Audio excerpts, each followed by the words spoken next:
Hello everyone. In this video, I will take you through one of the very good concepts of RPA, that is RE framework.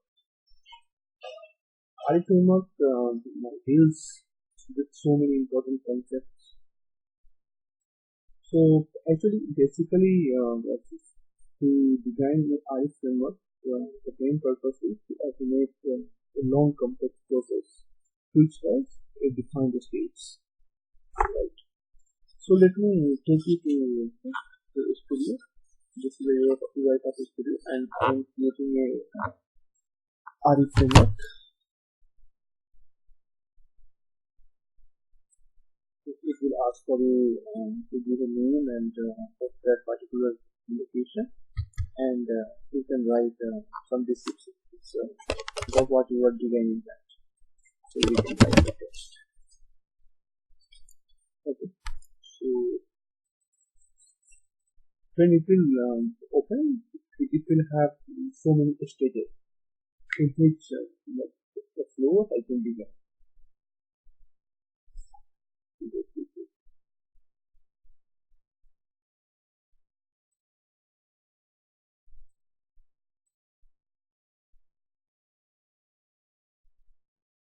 So while creating, it's doing everything. It's creating workspace.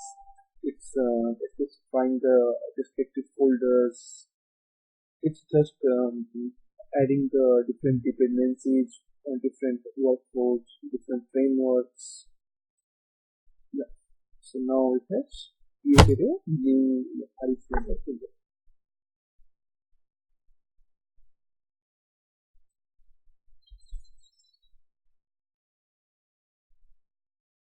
So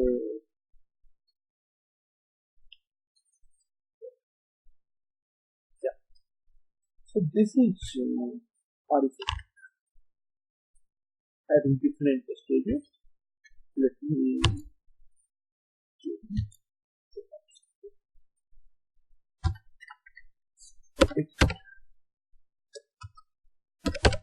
yeah, it is good.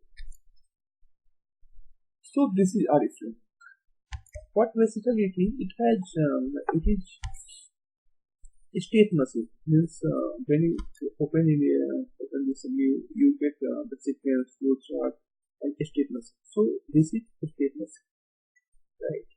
So in this state machine consists of different flows, sequences in it, right? So it has basically four states. It starts with init, set transaction data, process transaction, and in process. So all this, your complete business logic deals with these four steps. In init state, what we to do? All the initialization. I'm just giving a general overview. So in init, you have to initialize it. Like if you are opening a browser, you are opening an application. So for that, this state will get used, right?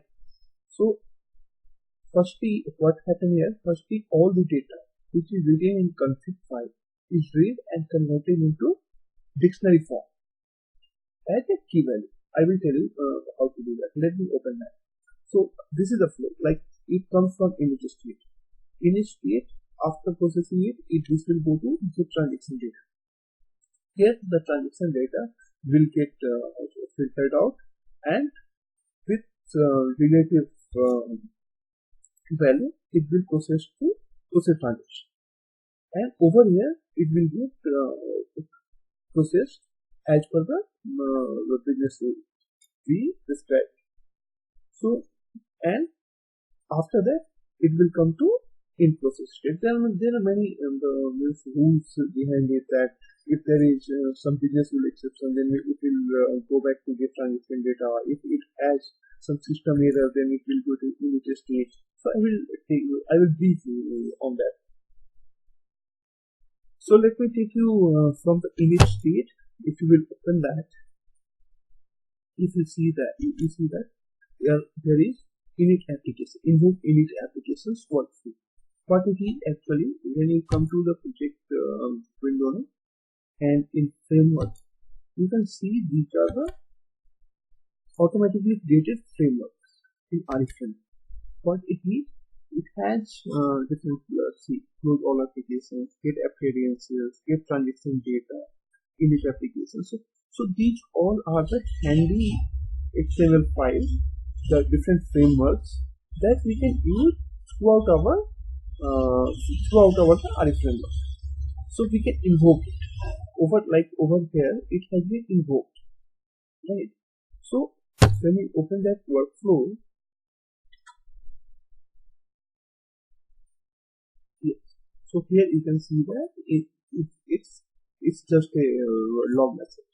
So opening the application. So whatever the application you want to open, you can put it like if you want to open a browser, so you can drag it. Open browser, you can type that particular URL and do the respective operations. So over here, we need to click into this page, resolve this, and one most important thing that gets triggered over here is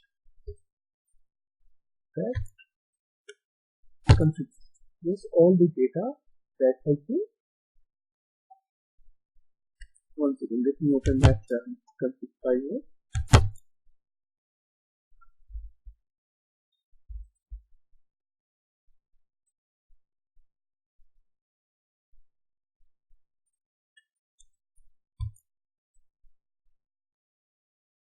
So means complete RE framework. It means it's totally developed to help developers to build a process for rapid development and apply some what you say best practice principles. Just open.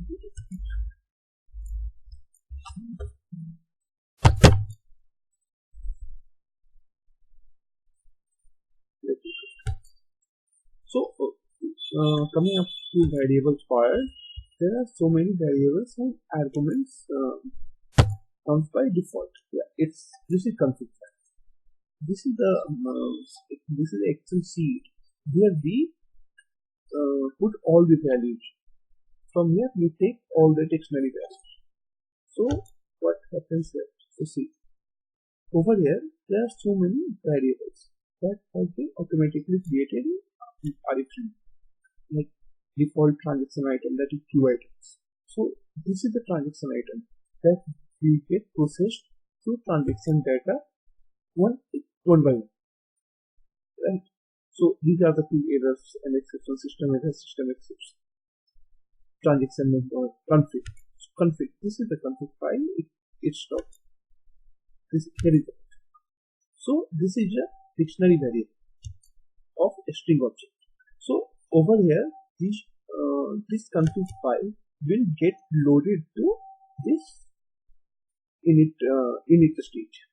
So all the config values, whatever it is here, like we have to put all the asset value, whatever we are putting in credentials. So we have to. This is the orchestrator page. This orchestrator page in which we can add different credentials. In assets, we can put our username and passwords and put these values in config. So this complete config file will get loaded in init stage. Okay, and further it will move to transaction data state. So in transaction data state, the transaction data will move, will check and move to process state one by one. So from here, what it's check. See, this is the flow that we get. Check stop signal. What is check stop signal? Means it will check in orchestrator. When you will come over here in automation in queues. So this is the different queues that I have created for my workflow. So over here it will come like if it should stop. If we are running that now, let me run that.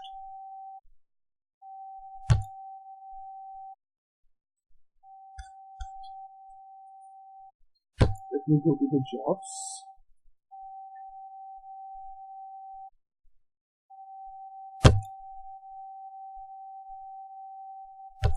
Select any process.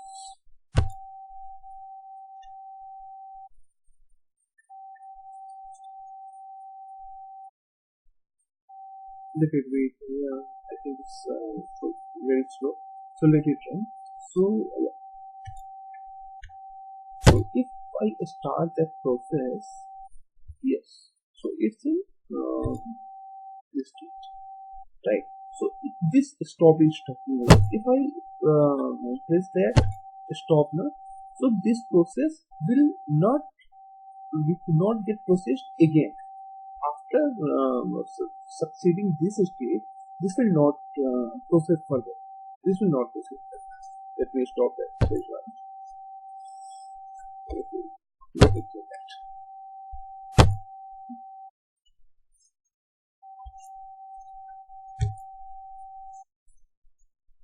Okay.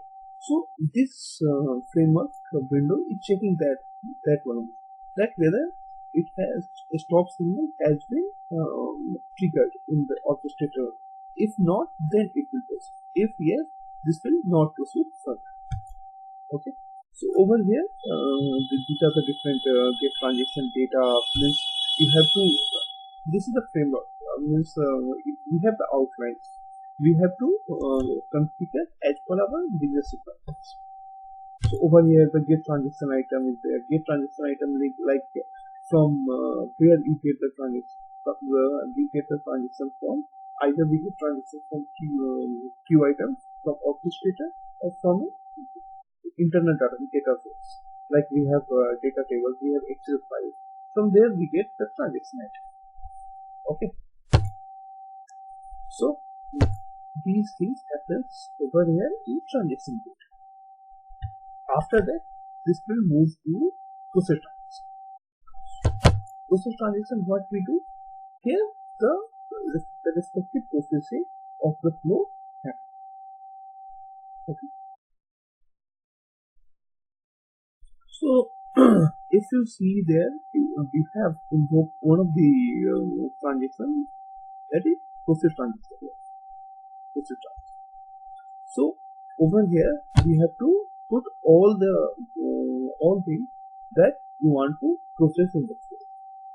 Okay. So if anything like just I'm giving an example. If I am giving one data has been processed from transaction data to process transaction, and that particular processing has been done, and it has been successfully completed. After that, what this process transaction will do, let me it's looking like that.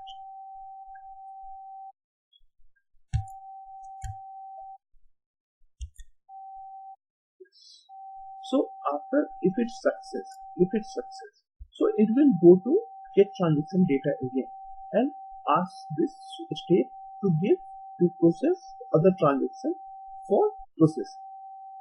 So this process will continue. Over here, if there is a business exception, if we get a business exception, then also this will go to transaction state, transaction data to ask to process the next transaction to process further.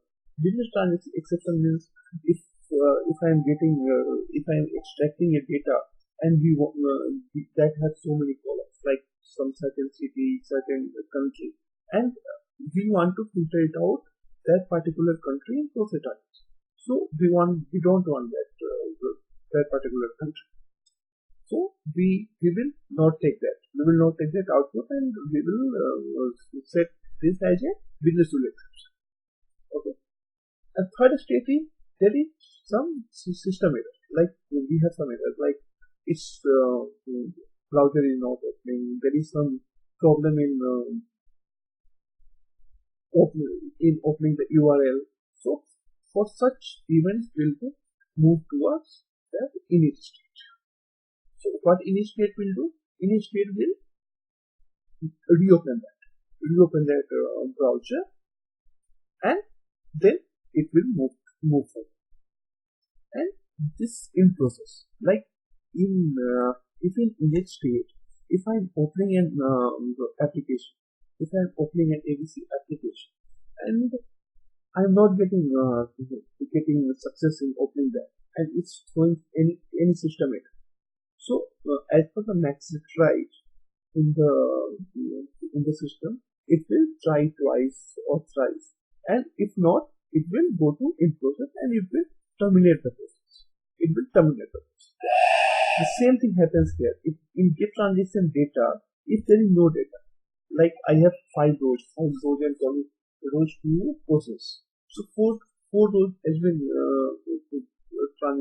successfully processed in process transition, and it has no records.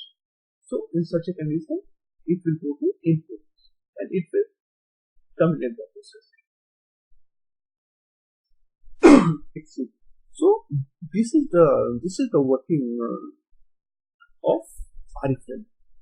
So these are the different frameworks that gets used throughout the flow, and this is the main file that got run. Okay. So, and this is the config file. Here we get the config file. We get the config file in the data folder. From here we can navigate to, and all the requirements that we want, some value to be stored in orchestrator. So we have to give the data folder. We give the dictionary value in config. There are 3 tabs: settings, constants, and assets. Assets are the fields that get stored over here in orchestrator. Settings, you can see the orchestrator queue name, like which queue name you want to use that. So if you are using that particular queue, like invoices, so over here, so you have to mention that particular queue name. So from there, this will be loaded in a state, and it will be fetched from that particular orchestrator. Okay. So that's how it operates. So we have to learn this RF framework in a better way, so that we can learn UiPath with each, and without knowing in depth of this framework, we cannot move. Okay. So that what concludes for the basics of RF framework. I will create a new video for separate video for all the states and all the different frameworks and how it operates. Thanks.